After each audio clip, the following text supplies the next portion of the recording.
Hello there again. It's Jonathan Herbst, founder and CEO of Scale Up Growth. Welcome again to my Business Focus series where I chat with owners, managing directors, founders and business leaders of scaling companies. It centres around their entrepreneurial journey so far and their aspirations for their companies. Today, it's my great pleasure to introduce Amanda Cassar, who's co-founder and director of Wealth Planning Partners. Hi, Amanda. Hey, Jonathan. How are you? Great. Nowhere near as good as you. Amanda's currently on the Gold Coast where it's, you say 30 degrees? Oh, it's hot. It's in the 20s, yeah. Yeah, and I'm in Barrel where it feels like minus 1.7. So hence I'm somewhat more rugged up. Thanks for joining me, Amanda. So listen, tell me what you do and how long have you been doing it? I am a financial advisor. I have been officially qualified since around 2001, but worked for a financial advisor for 10 years before that. So pretty much straight out of high school, fell into the world of financial planning. Great. And so, look, financial planning is a very, very broad practice. Can you nail it? Direct us in a bit more. Do you specialise? How does it work? Sure. So I have my master's degree and specialist accreditations in both self-managed superannuation funds and in aged care. So I started a subsidiary business a few years ago to help people whose parents are transitioning into care. I thought living in God's waiting room on the Gold Coast, it was a niche that needs a lot of work. And for self-managed super and protection strategies, that my Wealth Planning Partners business takes care of those. Okay. And you mentioned co-founder and director. What sort of size business are we talking about? At the moment, we've got 2 advisors on the Gold Coast. We're a family business, so my son works in the business with me as an advisor, and my daughter is on the front desk. So you'll get to meet all the Cassars when you call in. And I have some offshore employees as well. So, we're just small, but mighty. Cool. It's a really interesting point Amanda's made about, I'm a director of a superannuation fund, so I am for expats. So I know a bit about what you do. But my father-in-law recently passed, and he was in care for about 8 months. So one of the issues was I was coaching my wife, and her sisters through the whole concept of, how do you move people into care and all of that. And about 4 years beforehand, my mother was suffering from dementia and Alzheimer's and actually was in care on the Gold Coast. One of the best things I ever did was take on a financial planner to help me understand that whole gamut, all of the complexity of, regulation regarding people going into aged care with my mother. The whole concept of that. If you've ever heard of RADs and all that sort of stuff, run like hell and hire a specialised financial planner. Well, it started for me because we've got quite a bit of longevity in my family, and my great-grandmother only passed away about 10 years ago, and my grandmother on my paternal side was the same age, and the family were all ringing me going, what do we do? And at that stage I went, I don't know. So I went actually and did a specialist accreditation in aged care and came out with my mind blown. I've been doing this a very long time, and the level of complexity with it, up to 4 levels of fees a day, is the house counted or not? Should we rent it? Should we sell? All the, things you have to go through. It's worth, I don't call it a cost, it's an investment to find out the right information and get it right. I totally agree. And, it falls in 2 areas that I coach, one of which Amanda's very aware of. One is make it easy. There are times when you just need help to make it easy. And the second is this whole concept of who, then how, or then what, and then how. Bring in experts as you need them. If you try and do some of this stuff by yourself, it's impossible. Yeah, I had a client in this morning who told me there was a couple whose one of each parent was both going into care. The couple have now split up because of the issues they've had to face and fight about and the stresses of putting the parents in. Still love each other, but right now it's too high and hard to manage for them. So, look, whether a professional could have, helped ease that situation for them, I'd like to think so, yeah. Yeah. Well, it's federal legislation, isn't it, as well, Amanda? Yeah, so it doesn't matter what state you're in, just go looking for the right person. Exactly. And look, most of them will advertise if they have an aged care accreditation. Not a lot of advisors, it's space they want to work in. Yeah. So your core customer, your best customer, obviously someone who's looking for assistance with aged care, help with their elderly relatives. For my aged care business? Absolutely, yeah. And funnily enough, it's usually the eldest daughter who comes to me looking for the care. For my wealth planning partners business, we're probably talking about a Gen X, someone who's, maybe in that sandwich generation. They've got the elderly parents, they've still got younger children, they've got complexity in their life, they've got debt, they don't have a lot of time, and they're looking for a professional, again, to be able to outsource and go, look, suddenly I got to 50, most of my working life, I just realised is behind me, haven't done what I thought I should by now, time to adult, can I get someone to help me with this? So someone who, I guess, has that complexity but is looking for professional advice, prepared to invest in it and move forward with, a proper financial plan that they're happy to be guided and commit to. And, so I'm not trying to plug you in or the industry per se about it. I've got a background. I set up private banking for Commonwealth Bank many years ago, as an example, which is all about financial planning. And as I mentioned, I'm the director of a superannuation fund. The whole concept of getting help around wealth allocation, where to put stuff. Something I did many years ago, and I can tell you now, in our self-managed superannuation fund, my wife looked at me and said, "Why are we buying gold?" No one's questioning me on that at the moment. I bet. Allocation percentages. Okay, so that's more about your specific business. Let's just sort of jump in, if we can, to more, entrepreneur stuff and lessons learned. So we've all been through the pandemic. What are some of the actions you took in the pandemic that have stuck with the business going forward? I think we're a lot more, as consumers in Australia now, happy to do online meetings. We were doing online meetings before the pandemic. Obviously, it wasn't a case of, well, I got to sit on my bum for 2.5 years. I don't think planners were ever busier than during the pandemic. So using the online platforms, I think things like DocuSign becoming a lot more acceptable, that people now know they don't have to jump in and fight the traffic for 30, 40 minutes to get here, can't find a park because of the construction. And, if you can just sit in the comfort of your own home in something comfortable with a glass of wine and chat with your planner, why wouldn't you? So definitely keeping the online as a constant option. And we also reorganised our hours a bit to fit, because we're a family business, we can. So we finish at lunchtime on a Friday so that, we can spend a bit extra time on the weekend and doing those errands that seem to take toll. My son's become a father earlier this year, so he gets flexibility to stay at home more often.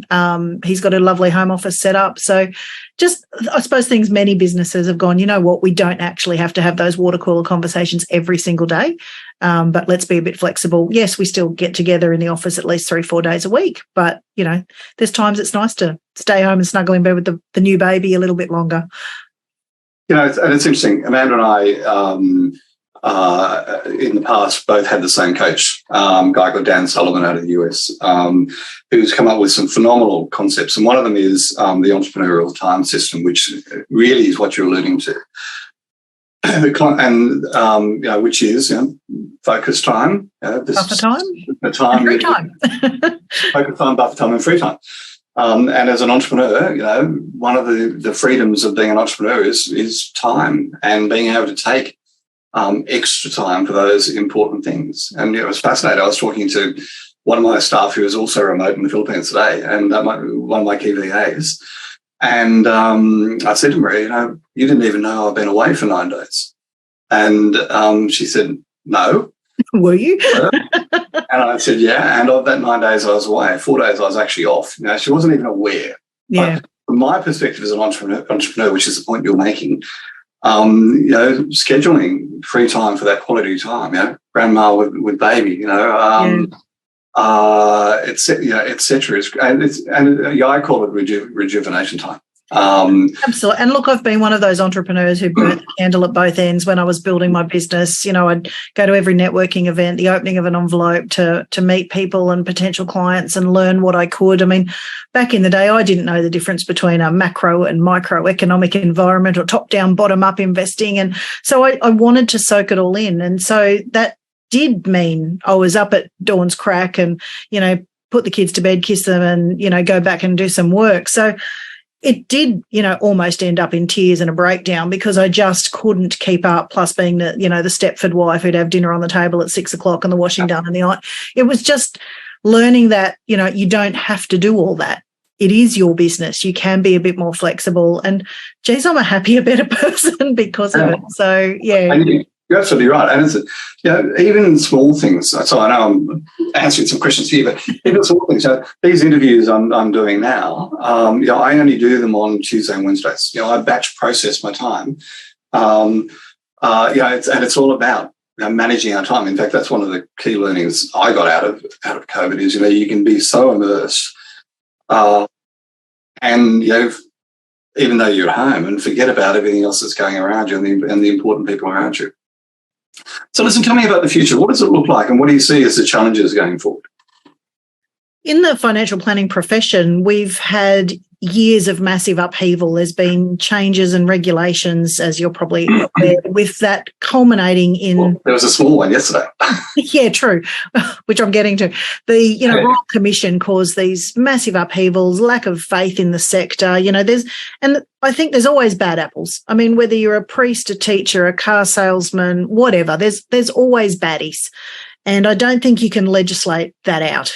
If you're going to be a Melissa Caddick, you're going to do that. So I think tarring every advisor and planner with the same brush and over-regulating us up the wazoo has been so detrimental to the advice profession in Australia, meaning a lot less people can get advice, can afford advice.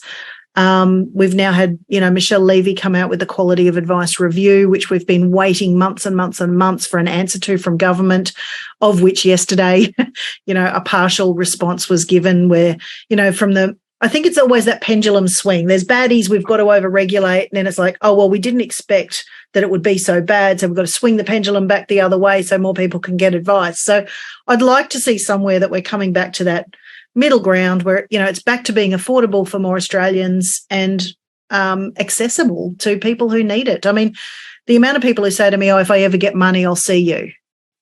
It's financial planning shouldn't be about that. I mean, a mum and dad need as much financial planning advice as an entrepreneur. So it needs to be accessible for everybody. And look, it's interesting, the review that came out yesterday, as I said, I'm a director of a super fund, and it turns out we're the only super fund accredited to take in overseas UK pension funds. And the review yesterday essentially said that we can, I'm being a bit flippant, but essentially we can give advice, which is like, no.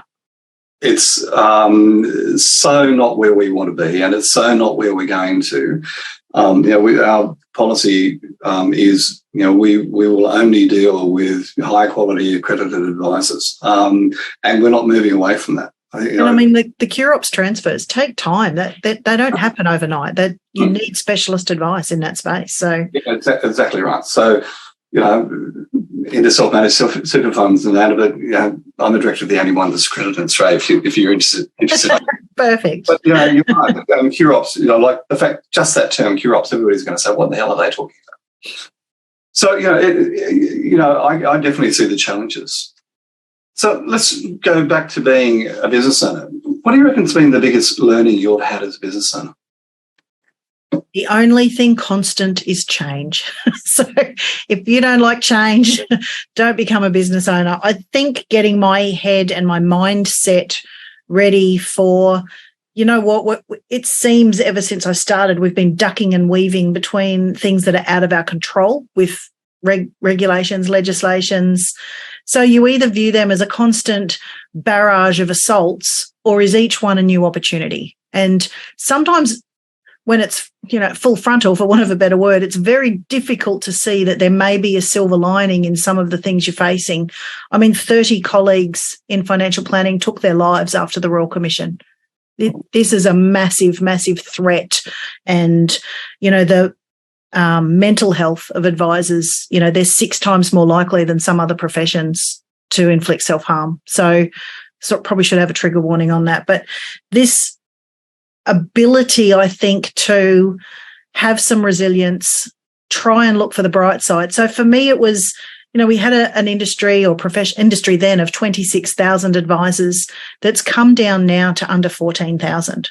So for me, it's like, you know what? If I've got my master's degree and my specialist accreditations and the industry's gone down, that means there's more work for me. If I can stay on top of my game and still help my clients, then I'm going to be in a lovely position at the end of it. I just have to get through this storm. So I think understanding, this too shall pass has been really helpful for me. Yeah, it's a really, really good point. So when you think of the word successful, who pops to mind, and can you tell me why? Well, if we're probably talking about the most successful person on the planet, I'd say Oprah.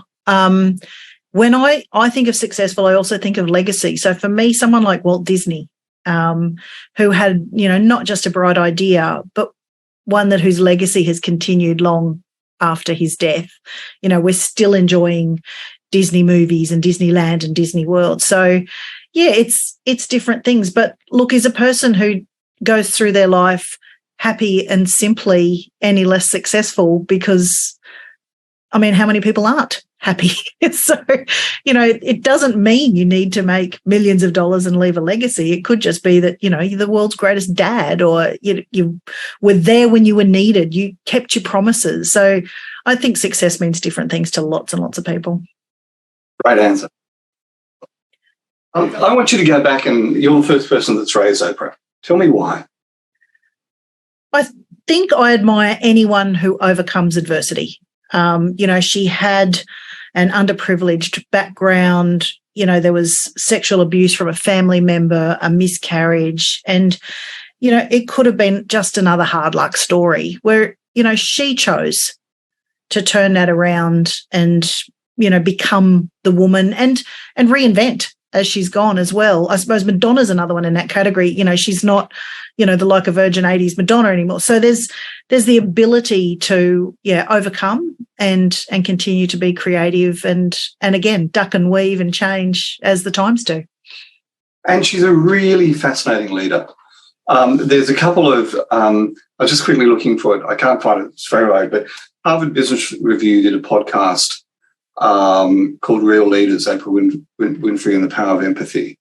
But there's another one, I can't just see it now. I think it might be called Time to Lead out of Forbes.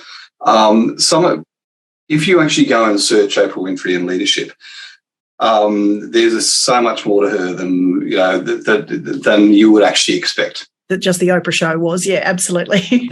Yeah. But having said that, Oprah. Sorry, I'm off on a tangent again. Oh, good. I was joking about this on the weekend to two of my dear friends. Actually, I wasn't joking. We were talking about we've received one of the charities we subscribe to. Yep. Sent through this big glossy magazine, and it's the first time they've done it, and I reckon the thing would have cost $30 plus to produce. And my wife brought it down. I'd been away for a couple of days. We were at our holiday house. I showed it to her, and I just said, I think they've lost their way. How many donors do they have? And it's a charity. I won't name. It's a children's charity in the third world that we've been very strong supporters of. And I wrote to the founder, who I know very well today, and just said, look, I'm sorry, but I think you've lost your way and this is ridiculous. And we're reviewing where we're putting the funds. But you can do that online now. You don't need the glossy. No, I have an email link. Yeah, but I wanted to actually make the point of why, because we've been a great supporter. And I explain, and in the conversation with the friends, because I was asking, where are you putting your money? How, part of the financial planning, our personal stuff. And I told the story about Oprah And when our children were adopted, and in 2012, I was in Dubai with our brand new little baby who was all of 4 months old, little Abby, and my wife, God help her, was at work. So I'm the stay-at-home dad with a brand new baby. You can just imagine how busy it was at me. And I used to walk Abby up every day for lunch with Mum. But she's asleep. What do you do? And I'm watching Oprah, and I remember watching a show called Half the Sky. This is one of those changing books, earth-changing books. And it was written by, on Oprah, 2 Pulitzer Prize authors are being interviewed. And they'd written this book, Half the Sky, charity money. Don't give it to men. Men drink it away, get violent, domestic abuse, etc. I know that's a generalisation, but in some of these very poor countries, it's absolutely what happens.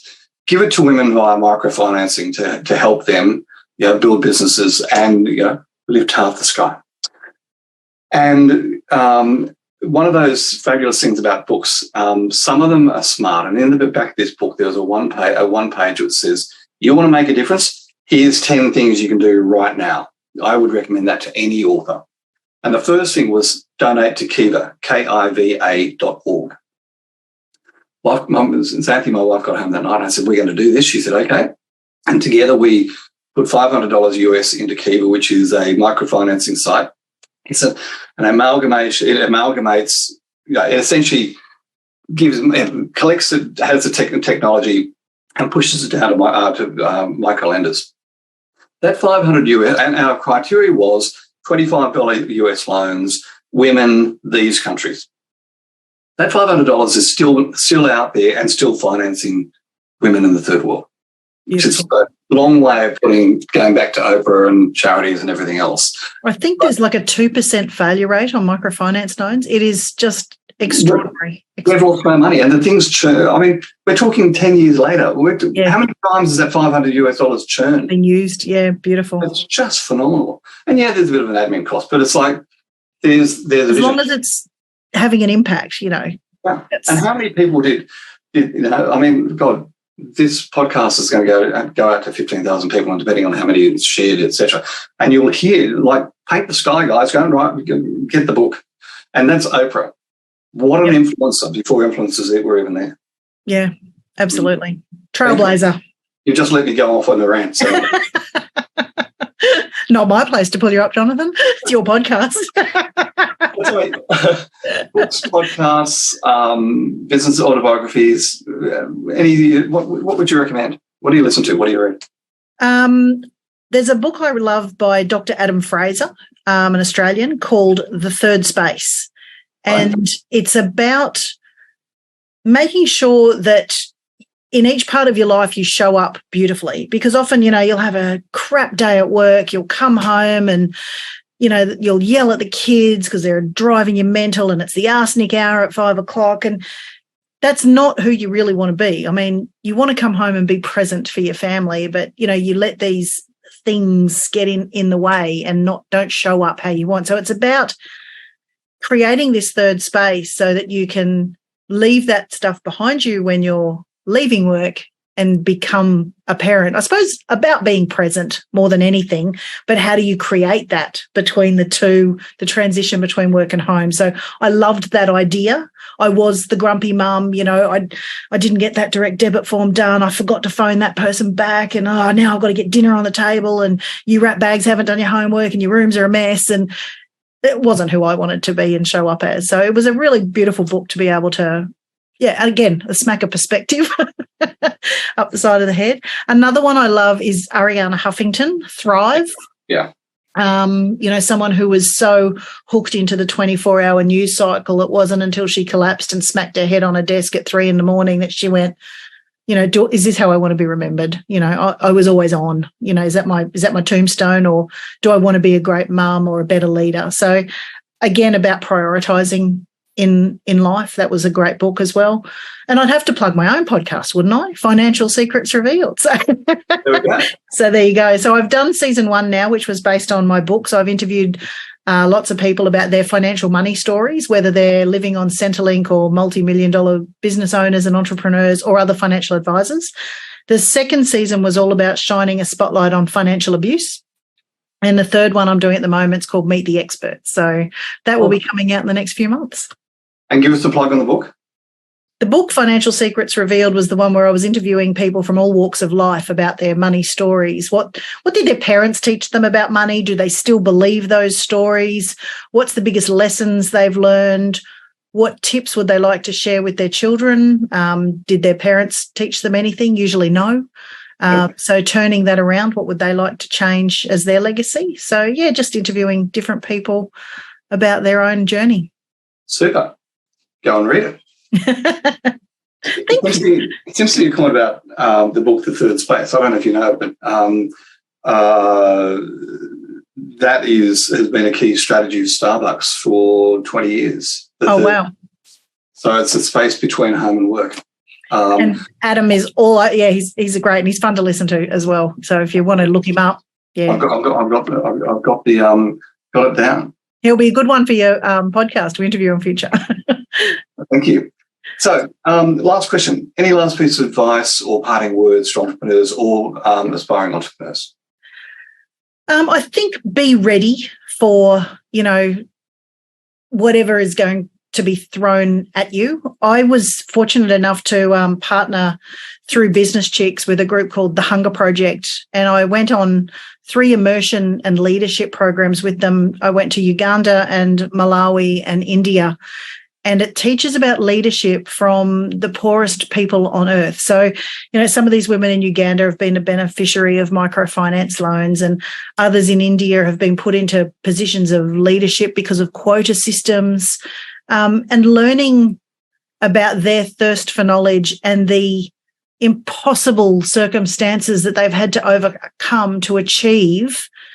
Again, just, when I'm sitting there at the end of the day and my Wi-Fi is a bit wonky, I can very quickly say, first world problem, and get that perspective. If nothing held them back, what's my excuse? So it was very, very eye-opening. And again, that dash of perspective that sometimes we can get so caught up in our own, dramas, which are still important in our lives, but are they the big picture in the grand scheme of things? So keeping it real, I guess. Great advice. Listen, just give us a quick rundown on Business Chicks. It's a great organisation. Yeah, fantastic group.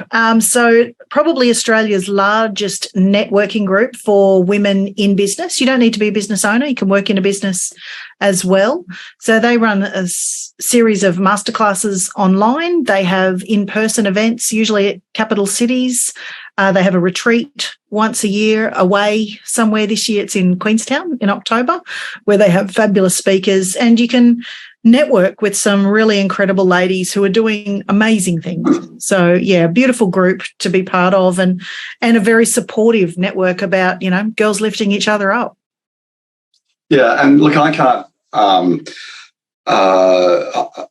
highlight or recommend more look, I'm a coach, so I'm going to recommend this anyway, but having a supportive network around you of people who are going to challenge you, who are going to teach you, who are and whether it's starts at one of the things I write about is having virtual mentors, people that I follow and learning from, through to unofficial mentors, through to organisations like Business Chicks, through to go to the top of the end and you come to a CEO coach like me. Having that community of people around you who will challenge you and teach you is so critical. Yes, and Matt and I met by having the same coach, and as an accelerator, it's one of the greatest things you can do. So, I highly recommend Business Chicks, and there's a couple other organisations out there like that if you'd like some recommendations. For sure. Matt, thank you. Thank you for having me. It's been fun. It's been a great conversation. I'm sorry I've gone off a bit, but I've enjoyed it enormously as well. And it's the reason I do this is the things that come out of these conversations are fabulous.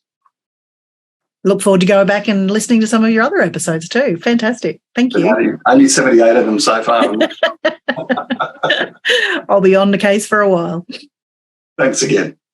Bye.